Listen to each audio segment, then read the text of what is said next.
आज अपने 18 वर्षीय बेटे श्रेयश की अर्थी उठते समय रजनी अपने पति अजय के कंधे पर सर रखकर फुट फुट कर रो रही थी। अजय भी उसको सांत्वना दे रहा था। उनकी शादी को 20 वर्ष हो गए थे, लेकिन आज पहली बार शायद वो एक दूसरे को सहारा देते दिखाई दे रहे थे। अजय और रजनी के संबंधों में कभी मधुरता नहीं रही। रोज होने वाली छोटी छोटी सामान्य घटनाएं भी विवाद का विषय बन जाती थी। श्रेयश के जन्म को 1 वर्ष भी नहीं हुआ था कि दोनों अलग हो गए, लेकिन दोनों अलग भी नहीं हुए। अजय तलाक लेना चाहता था तो रजनी तैयार नहीं हुई।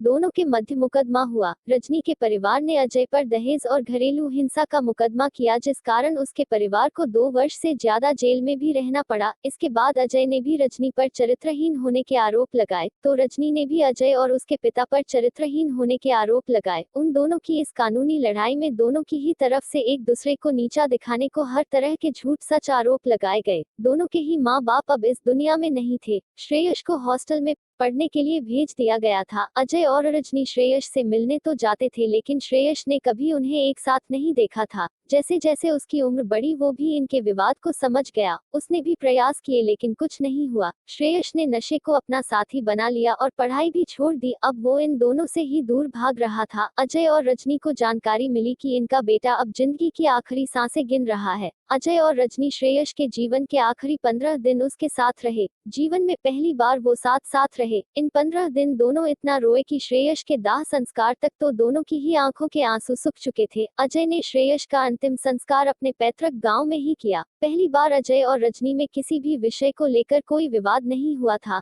रजनी और अजय दोनों एक साथ बाहर पार्क में बैठे हुए थे। दोनों अपने ही ख्यालों में खोए थे। उसे याद आया कि बचपन में श्रेयश कैसे जिद करता था, मम्मी आप पापा के साथ क्यों नहीं आती? जब वो आते हैं तो आप नहीं आती, जब आप आती हैं तो वो नहीं आते। रजनी टाल देती थी। अजय भी अपने ख्यालों में था। उसे याद आ रहा था जब श्रेयश ने उससे पहली बार कहा, पापा आप और मम्मी साथ क्यों नहीं रह सकते?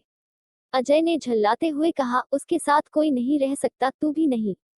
अजय मौन हो गया। अजय ने रजनी की तरफ देखा, वो भी उसको ही देख रही थी। दोनों के मस्तिष्क में श्रेयश के साथ बिताए आखिरी 15 दिन घूम रहे थे। रजनी को याद आया जब श्रेयश ने उन दोनों से कहा था, मम्मी मैं हमेशा आप दोनों को साथ देखना चाहता हूँ था, जैसे और बच्चों के मम्मी पापा होते हैं। जब भी आप दोनों से साथ आने की बात की तो आप दोनों ने एक दूसरे के लिए बस आग ही उगली। श्रेयश ने एक लंबी सांस छोड़कर कहा, मम्मी बुआ के यहाँ गया तो वहाँ सब लोग आप पर बहुत ही गंदे इल्जाम लगा रहे थे, और मामा के यहाँ गया तो वो पापा पर बहुत ही गंदे आरोप लगाते थे, इसलिए मैं ऐसे किसी के भी पास नहीं जाता था जो आप दोनों को जानता हो। फिर श्रेयश ने अजय और रजनी की तरफ देखा और बोला, पापा आप दोनों ने भी एक दूसरे पर बहुत गंदे गंदे इल्जाम लगाए थे। मम्मी इतने गंदे तो आप दोनों कभी भी नहीं हो सकते हो। रजनी और अजय दोनों के आंखों से अश्रुधारा बह रही थी। अजय ने श्रेयश के माथे पर हाथ फेरते हुए कहा, बेटा तेरी मम्मी कभी गलत नहीं थी, वो बस उसे नीचा दिखाने के लिए मैंने ये झूठे इल्जाम उस पर लगाए। रजनी भी बोल पड़ी, बेटा हम दोनों ही एक दूसरे को नीचा दिखाना चाहते थे, हराना चाहते थे। मैंने भी इन पर हर इल्जाम झूठ ही लगाए। हकीकत तो ये है कि हम दोनों कभी भी एक दूसरे को जान ही नहीं पाए। ये दोनों अपने बेटे के साथ बिताए 15 दिन को याद करके पार्क में बैठकर रो रहे थे। इन 15 दिन के दौरान अजय और रजनी को एक दूसरे के संबंध में बहुत सी सामान्य जानकारियां पहली बार मालूम हुई थी। कहने को उनकी शादी हुई थी, एक बच्चा भी हुआ था, और दोनों ने 3 वर्ष साथ भी बिताए, लेकिन वो कभी भी एक दूसरे के व्यक्तित्व से परिचित ही नहीं हो पाए। अजय और रजनी दोनों ही अतीत की कल्पनाओं से बाहर आए और रजनी फिर से रोने लगी। अजय ने रजनी के सर पर हाथ फिराते हुए कहा, अब सब कुछ खत्म हो गया। रजनी ने शांत होते हुए कहा, अजय सच ही ना? हम दोनों तो कभी एक दूसरे को पहचान ही नहीं पाए। माँ बाप ने हमारा रिश्ता तय किया था, लेकिन हमारी जिंदगी का हर फैसला भी वो ही कर रहे थे, और तो और हमें साथ रहना है या अलग होना है, ये फैसला भी हमारा कहाँ था? अजय ने कहा, ठीक कहा तुमने, हमने कभी ये जानने की कोशिश ही नहीं की कि हम एक दूसरे से चाहते क्या हैं। तुम्हारे माँ बाप जो बोलते थे वो तुम सुनती और समझती थी, और मेरे माँ बाप जो बोलते रहे वो मैं सुनता और समझता रहा। लड़ाई तो उनके अहंकार की थी जो हम लड़ते रहे जीवन भर।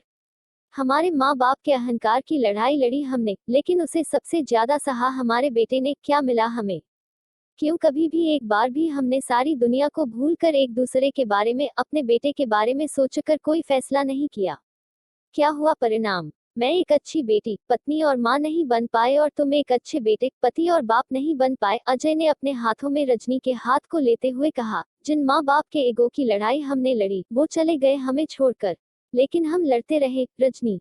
दूसरा गलत है या सही इसके लिए उसे जानना पड़ता है, लेकिन हमने तो एक दूसरे को जानने की कोशिश ही नहीं की कभी, रजनी ने कहा। हमें एक दूसरे के लिए हमारे पेरेंट्स ने ही पसंद किया, पहले अजय ने कहा। नहीं, मुझे भी तुम पसंद थी, रजनी ने प्रत्युत्तर दिया। मुझे भी तुम पसंद थे, अजय ने लंबी सांस खींचते हुए कहा। फिर क्या था जो हम साथ नहीं रह पाए, रजनी ने कहा। तुम मेरे पेरेंट्स की एक्सपेक्टेशन पूरी नहीं कर पा रहे थे और मैं तुम्हारे पेरेंट्स की। हमने तो अपनी जिंदगी का कोई फैसला लिया ही नहीं, अजय ने कहा। काश हमने एक दूसरे को समझा होता, काश एक दूसरे से पूछा होता कि हम चाहते क्या हैं, काश श्रेयस के बारे में सोचा होता, रजनी ने कहा। अजय, जिंदगी के इस आखिरी मुकाम पर हम दोनों एक दूसरे का सहारा बन सकते हैं, अजय ने भी सख्ती से कहा। हाँ,